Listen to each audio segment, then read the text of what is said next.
अस्सलाम वालेकुम दोस्तों, आज की इस वीडियो में हम बात करने वाले हैं विंडोज़ की, मतलब कि माइक्रोसॉफ्ट विंडोज़ जो ऑपरेटिंग सिस्टम है इसकी हिस्ट्री के हवाले से, कहाँ से माइक्रोसॉफ्ट विंडोज़ जो है वो बनना स्टार्ट हुई और पहली विंडो आपको कौन सी देखने को मिली और उस विंडो के क्या क्या फीचर्स है। और आहिस्ता आहिस्ता हम विंडोज़ 10 तक जाएंगे, मतलब 2019 तक आएंगे।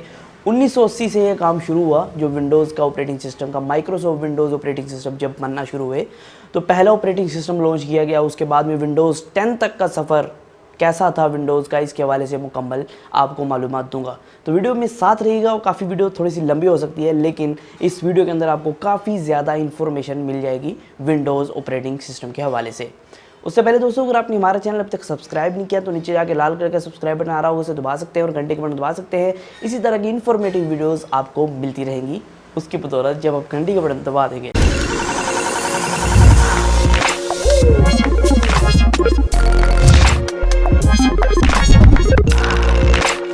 तो यहाँ शुरू करते हैं दोस्तों। पहले जो सबसे पहला ऑपरेटिंग सिस्टम माइक्रोसॉफ्ट की तरफ से लॉन्च किया गया, मतलब कि पहली विंडो आप कह सकते हैं लॉन्च की गई, वो MS DOS था। ये डोस बेस्ड ऑपरेटिंग सिस्टम था, मतलब कि कमांड बेस, आपको कमांडें देनी होती थी। जो भी काम आपने करना है, जो भी सॉफ्टवेयर वगैरह नहीं होते थे यहाँ, आपने बस कमांड दे के कोई भी सॉफ्टवेयर क्रिएट करना है या फिर कमांड दे के कोई भी काम करवाना है, वो कमांड्स के ज़रिए किया जाता था। ये 1981 के अंदर लॉन्च किया गया और ये काफ़ी पॉपुलर उस टाइम का ऑपरेटिंग सिस्टम था, क्योंकि ये पहला ऑपरेटिंग सिस्टम था जो कि पर्सनल कंप्यूटर्स के अंदर इस्तेमाल किया जाने लगा। मतलब कि आपको घर आप कंप्यूटर रखते हैं, एक पर्सनल कंप्यूटर होता है, उसी तरह ये पर्सनल कंप्यूटर्स के अंदर भी लोगों ने इस्तेमाल करना शुरू कर दिया था। देखो बहुत ज़्यादा फीचर्स नहीं थे इसके अंदर, बस आपको वाइट टेक्स्ट मिलता था और काली स्क्रीन मिलती थी, मतलब कि white and black and white ही आप कह सकते हैं। ज़माना भी ब्लैक एंड वाइट था और आपको ऑपरेटिंग सिस्टम भी ब्लैक एंड वाइट देखने को मिला। और यहाँ आपको सिर्फ टाइप करना है और कमांड टाइप करनी है और अपने ऑपरेशन करवाने हैं, जो भी आप ऑपरेशन करवाना चाहते हैं पीसी से। यहाँ दुनिया बदल गई जब विंडोज़ ने लॉन्च कर दिया विंडोज़ 1.0। ये दोस्तों जो है 1985 के अंदर, मतलब कि 1985 के अंदर लॉन्च किया गया और ये बॉक्स इंटरफेस के नाम से मशहूर हुआ। इसके अंदर आपको पहली बार बॉक्सेस शो किए गए, मतलब कि जो बने बनाए बॉक्सेस होते हैं, जैसे आप कहते हैं, इंटरफेस थोड़ा सा बेहतर बना दिया गया, थोड़े से ग्राफिक्स अच्छे कर दिए गए।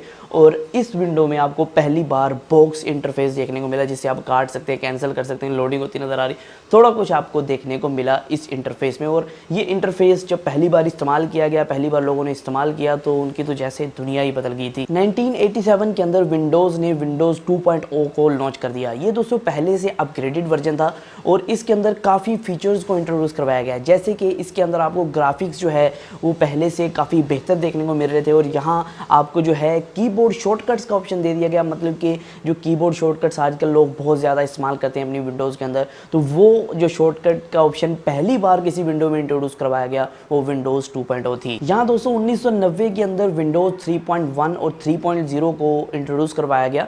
और यहाँ ये विंडोज़ थी, इन्होंने भी आगे जो है जीने का तरीका बदल दिया। यहाँ बहुत से न्यू फीचर्स को इंट्रोड्यूस करवाया गया। पहले तो बॉक्स इंटरफेस है ही था, यहाँ 16 बिट्स के ग्राफिक्स का इस्तेमाल किया गया, मतलब ग्राफिक्स बहुत ज़्यादा बेहतर हो चुके थे।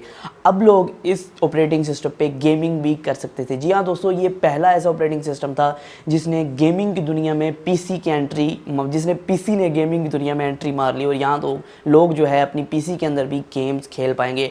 और इस विंडो के अंदर आपको जो ताश वाली गेम और इस तरह कुछ गेम्स जो बिल्ट इन आपको कंप्यूटर के अंदर देखने को मिलती हैं, वो गेम्स आपको कुछ इस ऑपरेटिंग सिस्टम में पहली बार देखने को मिली। और इस ऑपरेटिंग सिस्टम के अंदर पहली बार आइकन्स को इंट्रोड्यूस करवाया गया, मतलब कि आइकन के ऊपर क्लिक करके आप उसे ओपन कर सकते हैं और इस तरह के फीचर्स को इंट्रोड्यूस करवाया गया। और साथ ही साथ इसके अंदर पहली बार फाइल एक्सप्लोरर और प्रोग्राम मैनेजर को भी यहाँ इंट्रोड्यूस करवाया गया। यहाँ दोस्तों 1995 में विंडो 95 को इंट्रोड्यूस करवाया गया और ये विंडो काफ़ी कमाल की विंडो थी। इसके अंदर भी काफ़ी फीचर्स को इंट्रोड्यूस कराया गया, जैसे प्लग इन प्ले जैसे फीचर्स जो कि आजकल आपको हर विंडो के अंदर देखने को मिलते हैं। कोई भी आप चीज़ें लगाते हैं तो विंडो खुद ब खुद रिकॉग्नाइज कर लेता है कौन सी आपने डिवाइस जो है इसके साथ कनेक्ट की है। और उसके बाद बोर्न हुआ विंडोज़ 98 का, जो कि 1998 के अंदर लॉन्च की गई। और ये दोनों विंडोज़ 95 और 98 जो है 32 बिट के आर्किटेक्चर पे चल रहे थे। और यहाँ दोस्तों 32 बिट का जो आर्किटेक्चर था, 32 बिट के जो सॉफ्टवेयर थे वो काफ़ी तेज़ थे पिछली विंडोज़ के निस्बत। और यहाँ दोस्तों मैं आपको बताता चलूँ, विंडोज़ 98 के अंदर कुछ ऐसे कमाल के फीचर्स को भी ऐड कर दिया गया जिससे कंप्यूटर की दुनिया ही बदल गई। जैसे कि आप USB को अपने कंप्यूटर के अंदर लगा सकेंगे, जैसे USB या फिर किसी भी प्रिंटर को, किसी भी ऐसी डिवाइस को जिससे पे इनपुट या आउटपुट लेना चाहें तो उसको आप उसके अंदर प्लग इन कर पाएंगे। इस तरह तरह के फीचर्स को भी इंट्रोड्यूस करवाया गया इस विंडो के अंदर। और यहाँ दोस्तों विंडोज़ 98 के अंदर आपको पहली बार विंडोज़ के अंदर इंटरनेट एक्सप्लोरर देखने को मिला, जो कि एक वेब ब्राउज़र था। यहाँ दोस्तों 1996 और 1993 के दरमियान एक ऑपरेटिंग सिस्टम को लॉन्च किया गया जिसका नाम विंडोज़ NE था, जो कि वर्क स्टेशंस और कुछ मतलब कि ऐसे सर्वर्स के लिए था जिसके अंदर आप बहुत सा डाटा स्टोर करते हैं।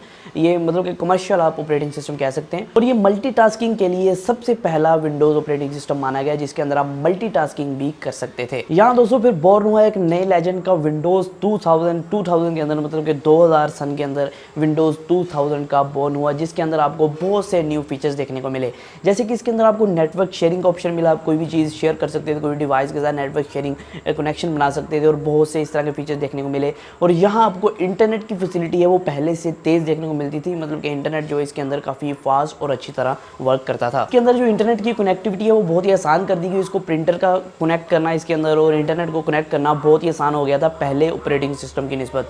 और इसके अंदर आपको जो ऐसी सपोर्ट मिली जो कि ज़िंदगी बदल गई लोगों की, क्योंकि यहाँ जो है अब आप इस ऑपरेटिंग सिस्टम को किसी भी लैपटॉप के अंदर भी इंस्टॉल कर पाएंगे, क्योंकि आप इस ऑपरेटिंग सिस्टम को किसी भी लैपटॉप के अंदर भी इंस्टॉल कर सकते थे उस वक्त, क्योंकि ये जो ऑपरेटिंग सिस्टम था ये पहला ऐसा ऑपरेटिंग सिस्टम था जो आप किसी भी लैपटॉप के अंदर इस्तेमाल कर सकेंगे। और यहाँ दोस्तों जो ऑपरेटिंग सिस्टम था ये लैपटॉप के अंदर इंस्टॉल करना, आप हैरान हो रहे होंगे भाई लैपटॉप के अंदर इंस्टॉल करना कौन सा मुश्किल है किसी ऑपरेटिंग सिस्टम को, लेकिन उस दौर में लैपटॉप एक ऐसी यूनिक चीज़ थी कि किसी बंदे के पास होती थी, जो भी इसे लेके जा रहा हो तो लोग समझते पता नहीं क्या मतलब कि ये चीज़ है। और पोर्टेबल कंप्यूटर नाम की चीज़ जो थी इस वक्त पाई ही नहीं जाती थी, बहुत ही कम पोर्टेबल कंप्यूटर नाम की चीज़ इस वक्त पाई जाती थी। उस वक्त विंडोज़ ने विंडोज़ 2000 को इंट्रोड्यूस करवाया और लैपटॉप्स के लिए ये एक यूनिक विंडो बन गई। और फिर आपकी चहेती विंडो विंडोज़ XP का जहाँ ईजाद किया गया 2001 के अंदर, विंडो XP आते ही बहुत ही ज़्यादा पॉपुलर हो गई। हर बंदे के पास विंडो XP थी, हर बंदा इसे मतलब कि लव करता था विंडोज़ XP को इस्तेमाल करना।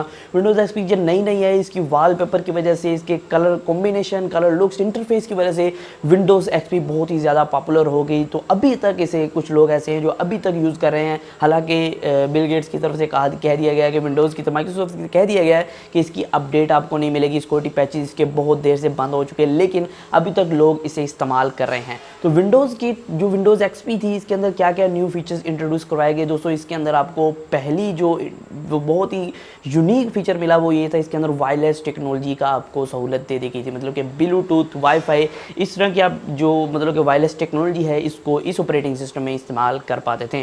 और इसके अंदर जो वॉलपेपर थे, जो कलर कॉम्बिनेशन था, लोगों को बहुत अच्छा लगा। जो स्टार्ट मेन्यू का बटन और वहाँ से सारा कुछ कस्टमाइज और सारा कुछ मतलब कि ज़बरदस्त हो गया, कलरफुल हो गया, ज़िंदगी में रंग भर गए थे। तो यहाँ ये विंडो काफ़ी पॉपुलर हो गई और आज तक लोग इसे यूज़ कर रहे हैं। लेकिन दोस्तों यहाँ इसका बूटिंग टाइम, मतलब कि आप जब इसको बूट करते थे अपने PC के अंदर, इसको इंस्टॉल करते थे इस तरह कह सकते हैं आप, तो ये काफ़ी टाइम ले लेती थी। तो 2 घंटे करीब ये टाइम ले लेती थी, इससे भी ज़्यादा किसी PC में ले लेती थी। तो यहाँ दोस्तों मैं आपको बताता चलूँ इसी रीज़न की वजह से एक नई विंडो का इजाद किया गया, विंडोज़ विस्टा, जो कि बूटिंग टाइम इसका बहुत तेज़ था और काफ़ी लाइट विंडो थी और वही फीचर्स थे जो XP के अंदर थे। और यहाँ दोस्तों एक और बात कि जो विंडो विस्टा थी ये एरर फ्री थी। XP के अंदर तो एरर ही एरर था, कोई भी सॉफ्टवेयर इंस्टॉल करो उसके 10-15 एरर निकल के आए, पहले वो क्लियर करो बाद में सॉफ्टवेयर चलेगा। इस तरह कुछ प्रॉब्लम्स थी। उसके बाद में विंडो विस्टा के अंदर ये प्रॉब्लम्स को सोल्व कर दिया और विंडो विस्टा काफ़ी कमाल की, ग्रो की और काफ़ी कमाल की विंडो थी। और दोस्तों विंडोज़ विस्टा के अंदर आपको बहुत कम वायरसेस देखने को मिलते थे, क्योंकि ये काफ़ी सिक्योर थी विंडोज़ XP की निस्बत, तो इसके अंदर काफ़ी कम एरर थे। और यहाँ दोस्तों मैं आपको बताता चलूँ ये जो विंडो थी ये काफ़ी कम पावर कंज्यूम करती थी विंडोज़ विस्टा विंडोज़ XP की निस्बत, तो इस वजह से ये लैपटॉप्स के लिए बहुत ही अच्छी विंडो रही। और यहाँ दोस्तों फिर यहाँ यूनिकनेस बढ़ती गई और विंडोज़ 7 का इजाद हुआ 2009 के अंदर। और विंडोज़ 7 ने आते भी धूम मचा दी, क्योंकि ये पहला इंटरफेस था जिसके अंदर आपको इतना कलरफुल और कस्टमाइजेबल विंडोज़ देखने को मिलती थी। तो बहुत ही आसान थी लोगों के लिए, विंडोज़ XP तरह मुश्किल नहीं थी, लेकिन बहुत ही आसान थी लोगों के लिए विंडोज़ 7 का इस्तेमाल करना। और इसके अंदर पहली बार आपको वर्चुअल हार्ड डिस्क का सपोर्ट देखने को मिला, जो कि काफ़ी अच्छी बात होगी। कुछ लोगों ने तो इसी वजह से इस विंडो को इंस्टॉल किया अपने कंप्यूटर के अंदर। तो काफ़ी कमाल की विंडो थी। आज तक कुछ लोग जो ऐसे हैं वो विंडोज़ 7 को ही इस्तेमाल करते हैं, विंडोज़ 10 को इस्तेमाल नहीं करते, तो उनकी मर्ज़ी। लेकिन इसकी भी अपडेट बंद हो चुकी है कुछ सालों से, तो फिर भी वो विंडोज़ 7 को इस्तेमाल करते हैं क्योंकि उन्हें वो तेज़ और अच्छी लगती है विंडोज़ 10 की निस्बत। इस विंडो के अंदर विंडोज़ 7 के अंदर पहली बार विंडोज़ की हिस्ट्री में टच इंटरफेस का इंट्रोड्यूस करवाया गया, मतलब कि अब टच डिवाइसेस के अंदर भी आप विंडोज़ 7 को इस्तेमाल कर सकेंगे। टच डिवाइसेस के अंदर इसको कंपैटिबल बनाया गया और इसके अंदर कुछ फीचर्स ऐड किए गए जिससे टच डिवाइसेस के अंदर भी कंपैटिबल हो जाए। यहाँ दोस्तों फिर आया 2012 और विंडोज़ ने एक जबल मार दी, मतलब कि विंडोज़ ने विंडोज़ 8 का लॉन्च कर दिया और विंडोज़ 8 जो है वो काफ़ी पॉपुलर नहीं हो पाई क्योंकि यहाँ ये जो है एक नई तरीके की विंडो थी, एक टाइल्स वाली विंडो और काफ़ी कलरफुल लुक, औसम तो लगती थी, कलरफुल लगती थी, अच्छी लगती थी, लेकिन यहाँ दोस्तों इस विंडो के अंदर जो चलाने के तरीके थे वो थोड़े मुश्किल थे और स्टार्ट बटन को ख़त्म कर दिया गया, उसकी जगह टाइल्स लगा दी गई।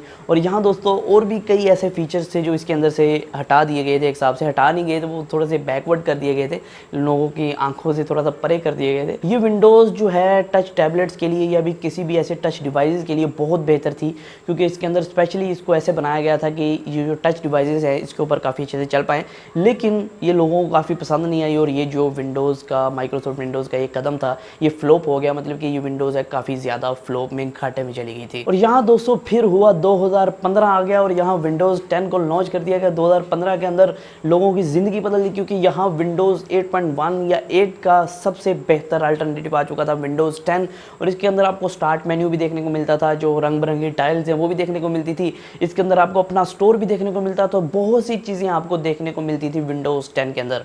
और विंडोज़ 10 के अंदर बहुत सी खास बातें थी, ये टच डिवाइस के ऊपर भी बहुत बेहतरीन चल जाती थी, अगर आप बात करते हैं किसी भी पीसी के उसके अंदर भी बेहतरीन चल जाती थी, हर जगह पे ये विंडोज़ 10 बहुत अच्छा वर्क करती थी। बहुत ज़्यादा एडवांस फीचर थे इस विंडो के अंदर, तो आज भी लोग विंडो 10 को इस्तेमाल कर रहे हैं क्योंकि इससे अगला कोई भी वर्जन या विंडो अभी तक नहीं आई है। मैं भी विंडोज़ 10 का इस्तेमाल कर रहा हूँ, आप देख रहे हैं पीछे पीसी मेरा पड़ा हुआ विंडोज़ 10 उसके अंदर इंस्टॉल है। दोस्तों पहले जो आपको पता था विंडोज़ का एक इंटरनेट एक्सप्लोरर होता था जो दुनिया का सबसे स्लो तरीन ब्राउज़र माना जाता था, लेकिन उसके बाद विंडोज़ ने इसे बेहतर करने की कोशिश की और एक उन्होंने सोचा कि इसको हम एक नया नाम दें और एक नई पहचान दें। उन्होंने एक माइक्रोसॉफ्ट एज के नाम से ब्राउज़र का इस्तेमाल करते हुए, मतलब कि ब्राउज़र बनाते हुए विंडोज़ 10 के अंदर लॉन्च किया और उसे बताया कि माइक्रोसॉफ्ट एज के नाम से ब्राउज़र है। तो वो जो ब्राउज़र था माइक्रोसॉफ्ट एज के नाम से आज तक का सबसे पॉपुलर ब्राउज़र बन चुका है क्योंकि इसकी स्पीड क्रोम से भी ज़्यादा है और ये मतलब कि कम परफॉर्मेंस का इस्तेमाल करता है, आपके जो रिसोर्सेज हैं उसका कम इस्तेमाल करते हुए आपको बहुत अच्छी जो है परफॉर्मेंस प्रोवाइड करता है। आजकल विंडोज़ अगर आप लेने जाते हैं तो आपको ही $120 से लेकर $200 तक प्रोफेशनल प्रो वर्जन जो आपको होम वर्जन मिल जाता है, तो तकरीबन $200 की आपको ये विंडो 10 है अवेलेबल करवाएगी या मार्केट के अंदर। तो आगे का मैं आपको बताता चलूँ, यहाँ आगे ये है कि अब कोई भी विंडो नहीं आने वाली है, ये OS विंडोज़ OS यहीं ख़त्म कर दिया जाएगा। विंडोज़ 10 के बाद कोई भी आपको विंडो देखने को नहीं मिलेगी। यहाँ जो है माइक्रोसॉफ्ट एक नया ऑपरेटिंग सिस्टम बनाने में लगी हुई है जो कि जल्द ही लॉन्च किया जाएगा। वो ऑपरेटिंग सिस्टम लाइनक्स बेस पे हो सकता है, अभी तक कंफर्म नहीं है, लेकिन अब जो ऑपरेटिंग सिस्टम आने वाला है वो विंडोज़ की सीरीज़ में नहीं होगा, विंडोज़ 11 नहीं आने वाली है, वो कोई और नाम से और कोई और पहचान से और कुछ और ही आने वाला है। तो अब देखते हैं क्या लॉन्च करती है माइक्रोसॉफ्ट नया। तो आज तक की 2019 तक की हिस्ट्री यही थी विंडोज़ की। तो आज की वीडियो में सिर्फ इतना ही था। इस तरह की टेक्नोलॉजी के रिलेटेड वीडियोस चाहते हैं तो हमारे चैनल को सब्सक्राइब कर लीजिएगा, घंटे को दबा दीजिएगा। तो आज की वीडियो में सिर्फ इतना ही, फिर मैं नई वीडियो के साथ। अल्लाह हाफिज़।